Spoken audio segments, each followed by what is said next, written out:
Call an ambulance. No way.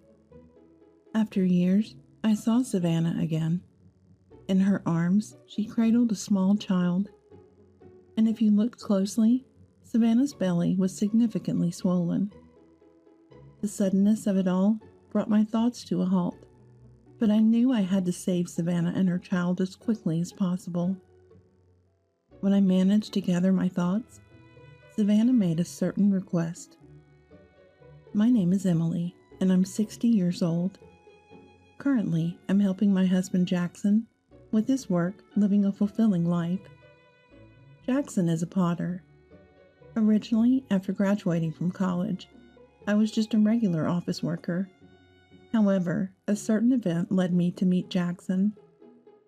At this event, potters sold their creations, and there were opportunities for pottery experiences. I wasn't interested in pottery, but a poster caught my eye, and I decided to give it a try. While looking around, I found a pottery workshop, and Jackson was the one who taught me. The experience got me so engrossed in pottery, seemingly out of nowhere, that I started visiting his home where he worked to buy his pieces. Jackson remembered me, and each meeting was filled with various conversations and excitement. Eventually, our relationship evolved from craftsman and customer to lovers. After 3 years of dating, we got married. Jackson told me to pursue whatever I wanted, but I was interested in pottery, so I decided to help him. When we got married, Jackson's parents had already retired from pottery, which made me want to help him even more. Then we had a child. We named her Savannah, pouring all our love into her.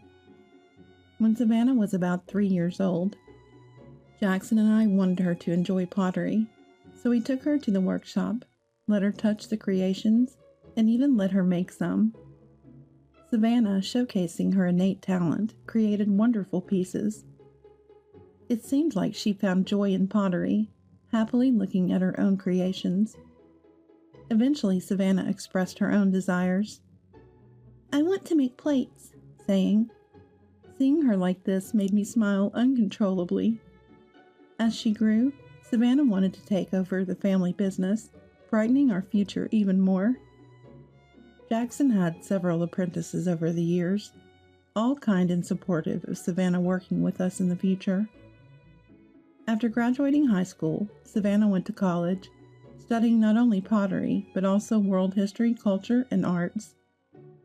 On her days off, when she didn't have to go to school, she helped with the family business, improving her skills. Having been taught by Jackson since she was young, her skills were astonishingly excellent. But Savannah never became complacent. Together with all the apprentices, she continued striving to spread the joy of pottery. 5 years after graduating college, Savannah was nearing 30, and I often thought about how quickly children grew up. Then one day, Savannah brought surprising news. "Mom, I'm getting married." "What? Married?"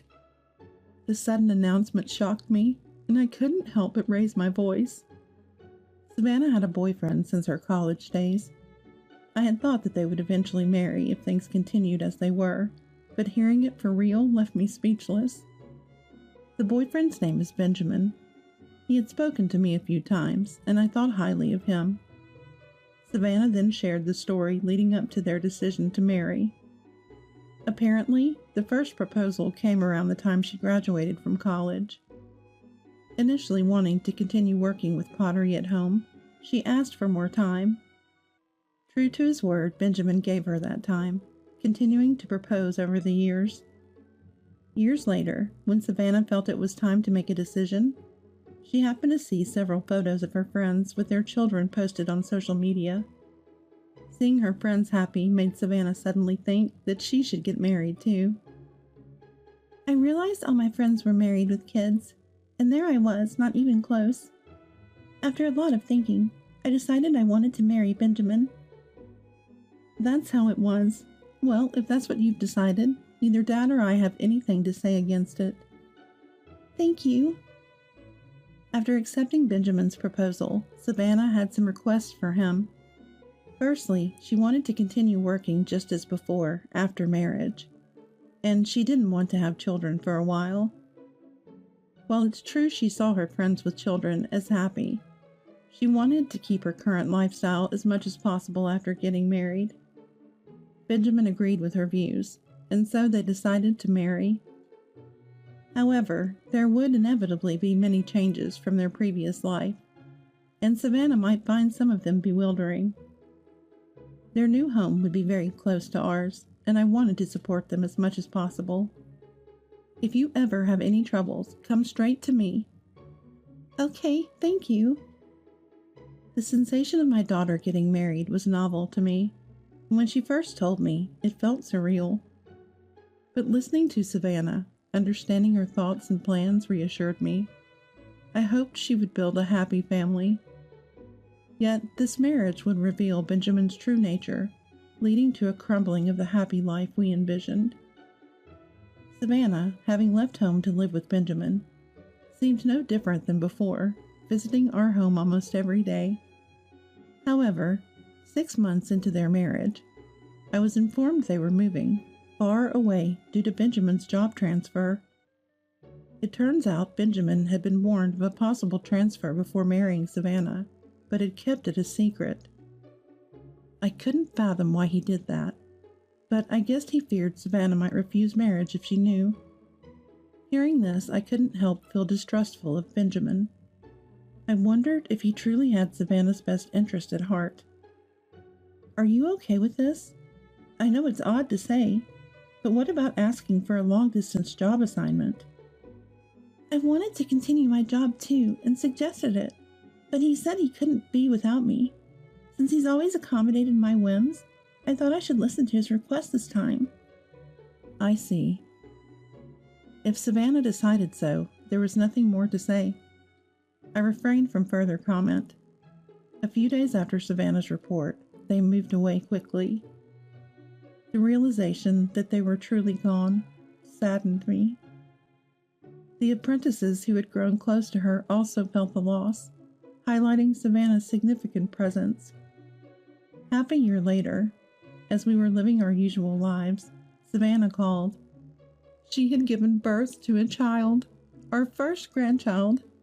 While I was happy, several suspicions arose. If the baby was born a half a year later, it meant Savannah was already pregnant at the time of the move. She had said they didn't want children for a while, so had she changed her mind? Or had they decided to have a child knowing they were moving? Thinking of Savannah brought only growing distrust towards Benjamin. Are you okay with Benjamin, I mean? Benjamin? Oh yeah, it's fine. I see. If Savannah said she was fine, there was no further place for me to intrude. I told her, "You can always come back home," and hung up. Discussing Benjamin with Jackson, he too couldn't shake his feelings of distrust. But like me, he felt if Savannah was okay, we couldn't intervene. After discussing, we arrived at this conclusion. We thought about visiting if the situation got worse, keeping in touch as much as possible. However, after the call about the grandchild being born, all communication ceased. Worried, I tried contacting them, but it was Benjamin who answered, not Savannah. Hello, Benjamin? Where's Savannah? Savannah's in the shower right now. Oh, is that so? A few days later, I called during the daytime, thinking Savannah, now a housewife, might answer, but no one did. Trying again at night, Benjamin picked up, repeating that Savannah was in the shower and I couldn't speak to her. I was calling Savannah's mobile phone after all. I couldn't understand why Benjamin always answered. Why is Savannah never available? Even when I call during the day, no one answers. What do you mean, why? I told you, she's in the shower. I don't know about the daytime. I was taken aback by his confrontational tone and fell silent. Taking advantage of my silence, Benjamin hung up. Despite several more attempts, Benjamin kept saying things like, Can you stop calling? The baby's crying. Or, Aren't you being a bit persistent? saying things like this. My distrust in Benjamin only grew, but when he explained the reason for his hostility, it strangely made sense. Look, Savannah said she doesn't want anything to do with you anymore. Can you please stop calling now? What? Is that really what Savannah said? She said she wanted to escape from your strict pottery teaching as soon as possible. There were apprentices, and that it wasn't easy to leave, but she's glad she finally did. That can't be. Do you think I'm lying? If I were, wouldn't it be strange that you can't get through to Savannah during the day? She decided not to answer your calls. Maybe it's time you understand that. I was in disbelief. Before I could say anything, Benjamin pressed on. Can't you tell by my attitude that you're not wanted? I thought you'd realize eventually. You really lack understanding. If that's the case, you should have said so sooner. We never saw Savannah suffer. You're bad at taking hints, so please don't contact us anymore. Benjamin hung up after saying that. Wait a minute. My calls went unanswered, and I couldn't hear Savannah's voice. Feeling empty, I realized further contact was impossible. Though I thought it persistent, I tried calling the next day at noon, but it seemed to be blocked. Benjamin must have set it up to protect Savannah. Reflecting on Benjamin's behavior and words, it all made a strange kind of sense. Was Savannah truly afraid of us? The thought made me instantly sad. Upon returning home, I shared the story with Jackson. He too looked sad and was at a loss for words. Then we should stop interfering, right? Yes, I guess so. I can't believe Savannah was suffering that much. We convinced ourselves and decided not to contact Savannah ever again. 4 years later, our business was thriving with sales and achievements increasing. My income and achievements were higher than before, and not only my husband and I, but also my disciples were happy. The apprentices, happy with their progress, had come and gone, some becoming independent. We found someone willing to continue the family business, bringing us peace of mind. Not that we had forgotten Savannah. On the contrary, we worried daily.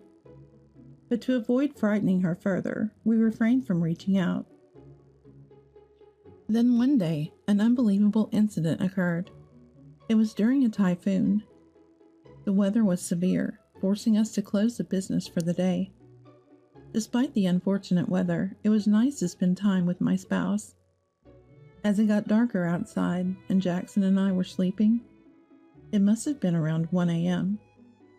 Suddenly, awakened by the doorbell. Who could it be at this hour? Jackson, too, woke up from the doorbell, turned on the light, and looked at me. Who is it at this hour? Who could it be?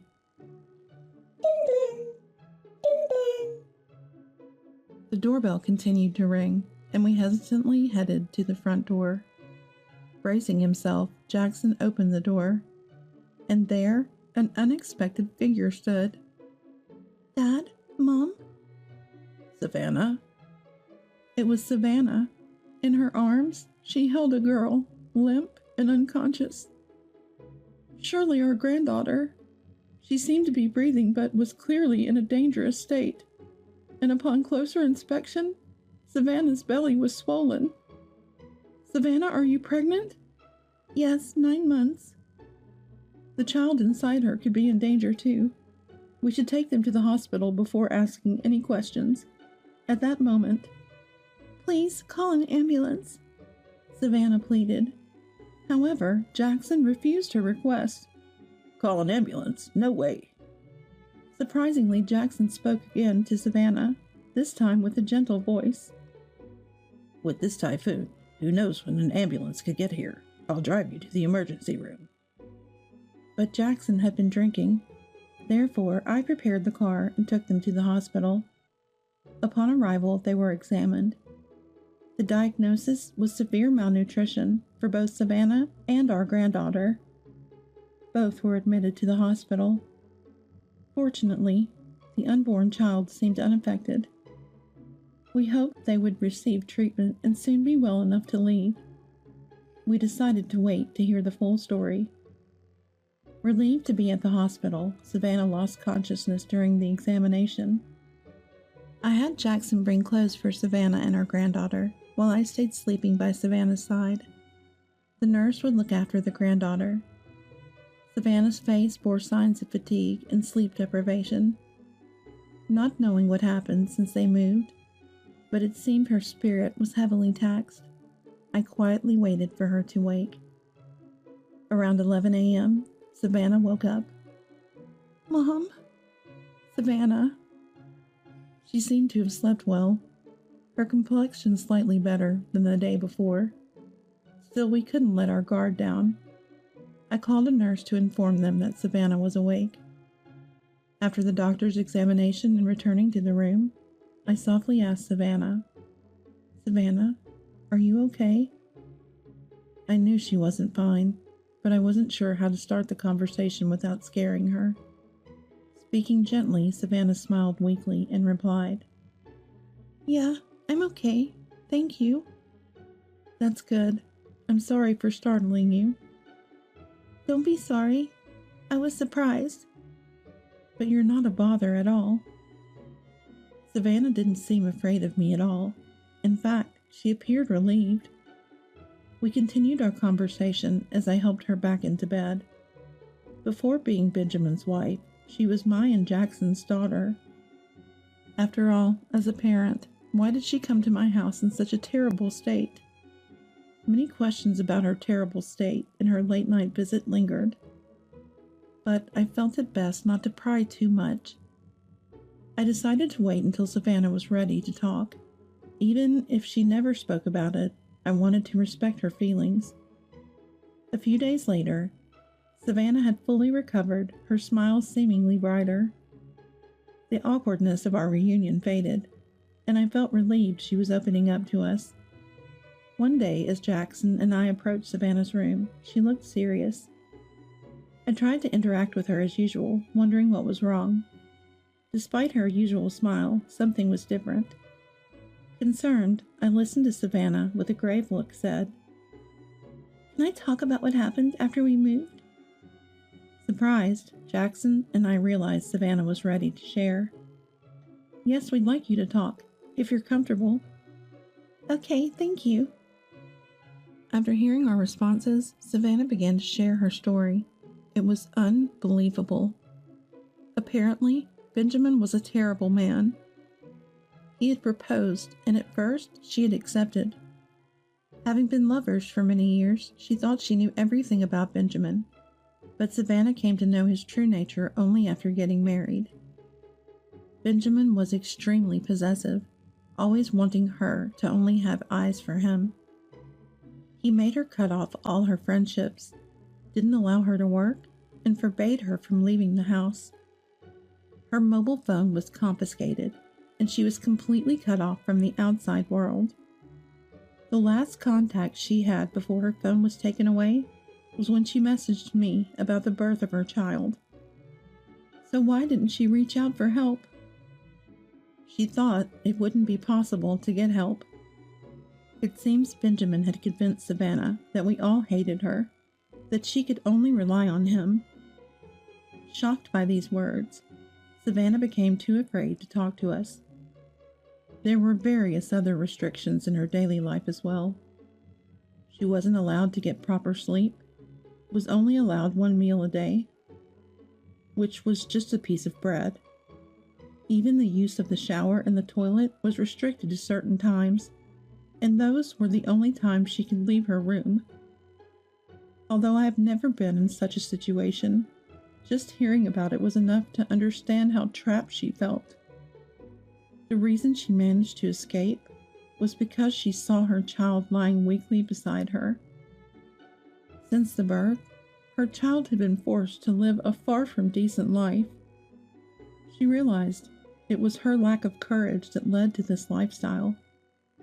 She thought even if something happened to her, she wanted her child to have a decent life at least. After much thought, escaping seemed to be the only option. Though she believed we hated her, she decided to return to her parents' home and seek help. Once she made up her mind, things moved quickly. Savannah sneaked away from Benjamin's watchful eye and ran away from the house. And that's how she ended up at our place. After hearing Savannah's story, everything made sense. Just to be sure, we asked if she was afraid of us, but she shook her head no. "Mom, he lied to you too, huh?" "Yeah. When it's explained, it's easy to believe. I'm sorry I didn't notice anything." Savannah shook her head again at my words. Then we proceeded to inform the police and file a report. A female officer came to the hospital room to listen to the details. Taking the situation seriously, the police raided the house where Benjamin was supposed to be moving to, but by then he was already gone. Knowing that Savannah had escaped, he must have panicked and gone looking for her somewhere. This led to the realization that Benjamin could appear in front of Savannah at any time, and the police strengthened their patrol around the hospital and our home. A few weeks later, Savannah was discharged from the hospital after giving birth. The baby was born healthy, which was a relief. Eventually, everyone was discharged safely, and they began living in our house. For a while, we left the family business to an apprentice, and Jackson stayed home all the time, which was reassuring. It's still not safe to let our guard down, but it's nice to see Savannah smiling again like she used to. If possible, I'd like us to continue living a happy life. That's what I had hoped for, but reality didn't go as smoothly as expected. It happened on a day that was supposed to be just another calm afternoon. While we were making lunch with Savannah, we heard a noise coming from upstairs. No one was up there. Jackson, who had been relaxing on the couch, seemed to have heard the noise too. "I'll go check upstairs," and said. We hadn't been this cautious about noises before, but ever since Savannah's incident, we've been living each day with heightened vigilance. I told Savannah and my grandchild to stay close to me as I waited, mobile phone in hand, hoping Jackson would come back soon. Then, from upstairs, we heard what sounded like an angry voice. "Hey, what are you doing?" Someone had intruded, and there was a confrontation. I immediately called the police. Later, Jackson told us what had happened at that moment. He went upstairs and quietly entered the room where the noise was coming from. There, he found Benjamin. Benjamin, upon seeing Jackson, seemed surprised. "Benjamin, how did you get in here? What are you doing?" "Shut up. Where's Savannah? She must be here, right? I came to take Savannah back. I can't let her be with people like you." "Calm down. Shut up." Benjamin, greatly agitated, lunged at Jackson. Jackson managed to restrain him, wondering how to alert us downstairs to call the police. Just then, the police arrived. Just hearing about it was enough to feel the intense tension. Afterwards, when Benjamin was being taken away by the police, he caught sight of Savannah and exclaimed, "Savannah, why did you betray me? I love you so much. Why would you do this? I only came to pick you up today." Benjamin's love for Savannah was completely twisted.